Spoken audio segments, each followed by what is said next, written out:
Hello everybody and welcome to the United Stand. Who are the top 5 centre defensive midfielders Ole Gunnar Solskjaer and Manchester United can look to sign this summer? It's probably the most mysterious area in this United transfer window. We need a centre defensive midfielder. Some would say it's the most important position. I certainly would. It's the position that frees up Pogba to play centre midfield. It's the position that allows us to move from defence to attack, which we struggle to do. It's the position that shields the defence's one instead of having to use inferior people like Scott McTominay and Fred as a pair. So it's a very important position, and it's a very quiet position around acquisition from Manchester United this summer. So we're going to look at 5 players with 5 differing transfer prices so that we can cover quite a range and make it abundantly clear that if United don't buy a centre defensive midfielder this summer, it will be down to their own incompetence, i.e. either the club not spending enough money, which would be abhorrent and typical, or even worse, because Ole Gunnar Solskjaer doesn't think he needs one. So option 1 is Wilfred Ndidi of Leicester City. Now look, I would put him on the high price here. This is probably one of the most unrealistic ones because 1, I don't think Leicester will sell, and 2, I don't think Manchester United have got 60, 70, maybe even 80 million pounds to buy him. But he is a specialist centre defence midfielder. And I think this is really important when you're looking at Manchester United and what they are likely to do this summer. Because we need a specialist centre defence midfielder. Some of these players we're going to talk about, they're not specialists. A specialist is a player who sits in front of the back four, shields the back four, lets everybody else go forward, takes the ball off the back four and passes it forward to them whilst doing their job. They are the core of the team. They are the Michael Carrick. He did it for years and years and years. And then Ndidi does that for Leicester on his own, allowing people like Tielemans and Maddison and others to go forward and express themselves. So Ndidi would be probably many thinking persons' number 1 choice. But for Manchester United, they would have to, for this deal to even be remotely possible, we would have to be hearing about this now. This would have to be a focal point. And United's focal point, wrongly I think, seems to be Sancho, strikers and a centre-back. So I don't see Ndidi coming, although I think he would probably be perfect. And at 24 years of age, you're getting him in his prime, going into 6 more years of his prime. So he would be perfect. Option 2 is another expensive one and probably my number 1 choice, Declan Rice. At 22 years of age, he's 2 years younger than Wilfred Ndidi, but he does exactly the same thing. Just a very quick interruption to say, make sure you tune in for England versus Scooby-Doo Scotland tonight on Mark Goldbridge That's Football. We've dropped the link in the video description. Make sure you tune in. But back to this absolutely fantastic video with Mark Goldbridge on the United Stand. It's absolutely fantastic, Mark. Absolutely incredible. In a different way, Rice is a specialist centre defence midfielder. We saw it at the weekend for England. Against Croatia. Some people think he didn't have a good game. He's a specialist centre defence midfielder. His job is to shield the back four, get the ball and feed it to others. Calvin Phillips is more of the expressive midfielder. He's more of the Ziyech to Rice in the West Ham team, and obviously we're seeing that for England. But yet again, he is a player that sits in front of that back four as a specialist centre defence midfielder, and this is what Manchester United need, specialism. Price-wise, Declan Rice, look, if you're talking 60, 70 million, 80 million maybe for Ndidi, you're talking 60, 70, 80 million again for Declan Rice. I personally don't think United can do this deal because I think other clubs will do it, i.e. I think Chelsea would do it, and if he doesn't go to Chelsea, I think City would do it ahead of us. But he is more interesting because I think he is a player that's ready to move. And there is this talk that he wants to stay at stay at West Ham for another season. But I think that with Declan Rice, he's ready to move on. And I think that if the price is right for Rice, he will move on. The fact is, Manchester United admire the player, but are they doing enough to get the player? I don't think they will. I don't think Manchester United will get Declan Rice. But I think Ndidi and Declan Rice are probably the 2 specialist Premier League players that would come in and really excite the fan base. And look, the most important thing for me as well is that Manchester United need a centre defensive midfielder. We're crying out for it. We're playing 2 players to do one person's job since Matic got too old. But if you did bring an Ndidi in, or you did bring a Rice in, you could play Van der Beek next to them. You could play McTominay next to them and let him get forward, which he's never allowed to do. You could put Pogba in there and give Pogba the freedom to get forward whilst also being a centre midfielder. That's the value of a Declan Rice or an Ndidi, a specialist centre defensive midfielder. Option 3, and the price comes down, Zakaria.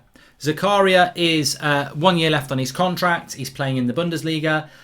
He's had a few injury problems, but at 24 years of age, there's a risk element to Zakaria.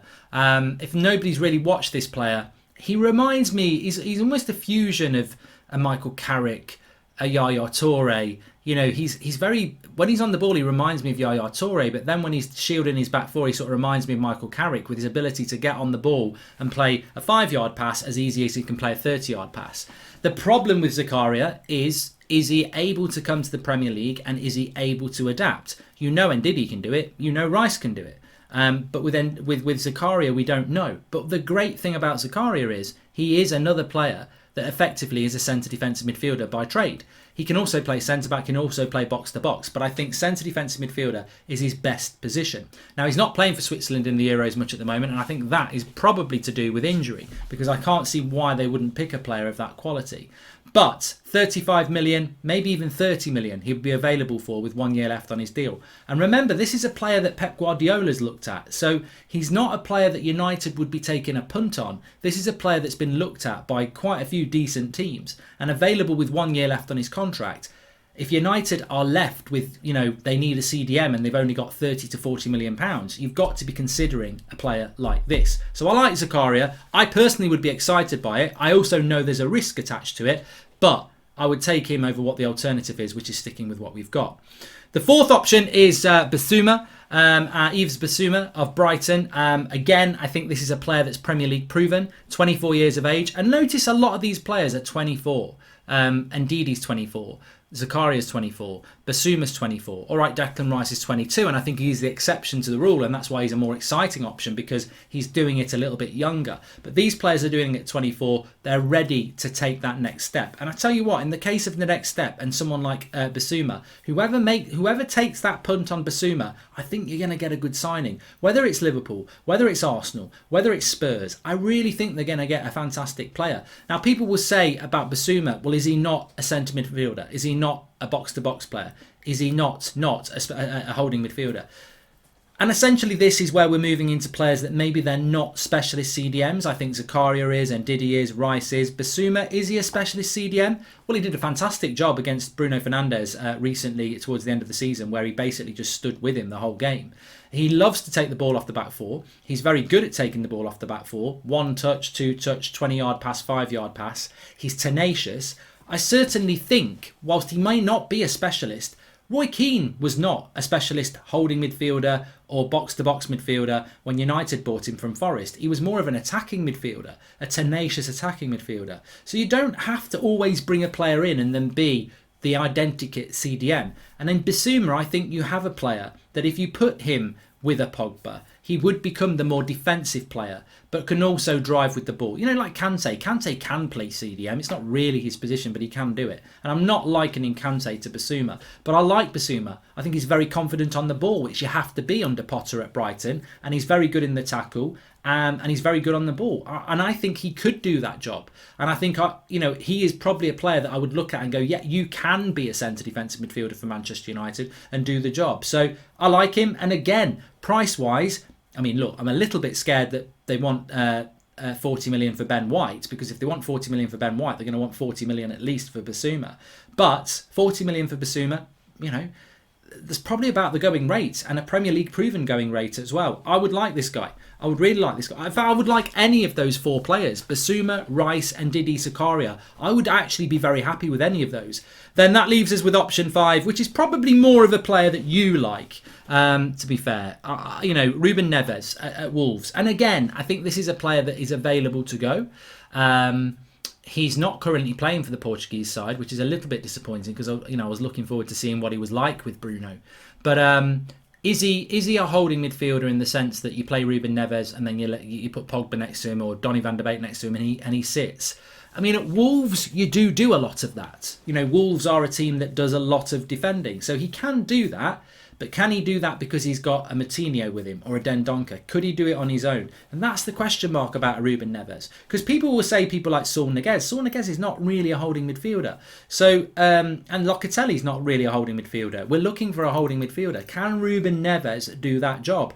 I think, like Basuma, he can do. Whether he'd want to is another matter. But look, he's certainly a player that likes a tackle. He's certainly a player that on the ball is very tidy and can take the back ball from the back four. And also, I think we mustn't obsess here about this, Ndidi, Declan Rice, very strong combative players who, hold that midfield. Look at someone like Jorginho at Chelsea or Alan at Everton, who I mention a lot because I think if you dropped either of those players into United's midfield, we would be better because we haven't got that player who takes the ball off the back four and conducts the game in front of them.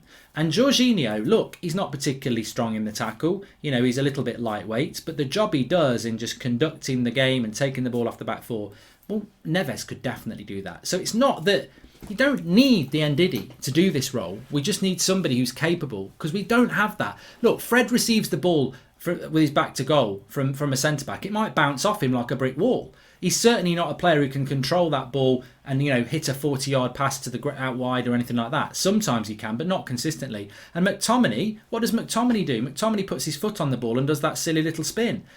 He's not a player, and McTominay's too big. McTominay's too big. The ball comes in and the people are snapping around him. So, look, Ruben Neves would probably fit that role really, really well. Price-wise, again, I think you're talking around 40 million because that's what Jota went for. So there are two expensive options there in Ndidi and Rice, and there are three reasonable options there in Neves, Basuma, and Zakaria. And I think, in summary, 5 there. And I know we keep talking about this, and I know people are obsessed about it, but we do need a centre defensive midfielder. But the interesting thing for me is, are United actually looking for one? Everybody knows we need one. And we need one because we haven't got one. Pogba's not one. Van der Beek's not one. Matic used to be one, but he's finished. Fred's not one. McTominay's not one. We haven't got one. And then look, if you want to take a punt on James Garner, who's played half a season for a mid-table championship side, and he's 20 years of age, well, fine, take a punt on him. Ollie won't. He pretends he will, but he won't. And even if he did, what if the lad pulls his hamstring and he's out for 6 months? It'd be a pretty bad hamstring injury, to be fair. But you know what I mean? We need 2. We haven't got 1. So whatever United are doing, whatever United's plans are, the reality is you can get a centre defensive midfield of the like and quality we don't have, and you could pay 80 million or you could pay 35 million. But the options are out there. Let's not pretend there's no value in the market. Let's not pretend there's no players there. If you've enjoyed the video, please smash a like on the video. Get your comments in below. Have you got a top 5? Have you got a top 3? Have you got realistic ones, expensive ones? Get in the chat, start the debate. Thanks everyone for watching. Make sure you subscribe, and I'll speak to you all very soon. Everybody, it's coming home. England versus Scotland. Don't forget to tune in to Mark Goldbridge, That's Football, for the watch along tonight. It's going to be epic. See you there.